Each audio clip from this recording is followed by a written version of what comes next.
RCB గెలుస్తుందని ₹1,00,000. వీడు 10th classmate సుమంత్లా ఉన్నాడే, వెళ్ళి ఒకసారి మాట్లాడదాం. సుమన్, నేను ప్రశాంత్ని, మా ఇద్దరు కలిసి 10th క్లాస్ చదువుకున్న గుర్తుందా నీకు? గుర్తుంది. అలాగే మా కింగ్ కోహ్లీ సెంచరీ కొడతాను ₹1,00,000. అయినా ఐపీఎల్ బెట్టింగ్ ఆడుతున్నావురా నువ్వు? ఇలా బెట్టింగ్ లో ఆడి చాలా మంది జీవితాలు నాశనం అయిపోయి, అది కూడా తెలుసు కదరా నీకు. ఇలా బెట్టింగ్ లో ఆడి జీవితాన్ని నాశనం చేసుకోకరా. ఏదో 10th క్లాస్ ఫ్రెండ్ అని వదిలేస్తున్నా. నీ రేంజ్ ఏంటి, నా రేంజ్ ఏంటి? అయినా నువ్వు నాకు సలహాలు ఇస్తున్నావా? ఫస్ట్ ఇక్కడ నుంచి మింగేయ్.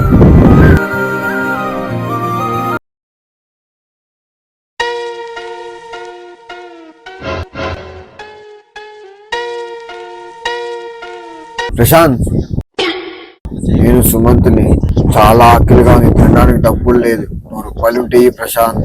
అయినా నీ రేంజ్ ఏంటి, నా రేంజ్ ఏంటి? నీకు ₹100 ఇచ్చే రేంజ్ నాకు లేదురా. అయిందా? బాగైందా? ప్రతిదానికి ఓవర్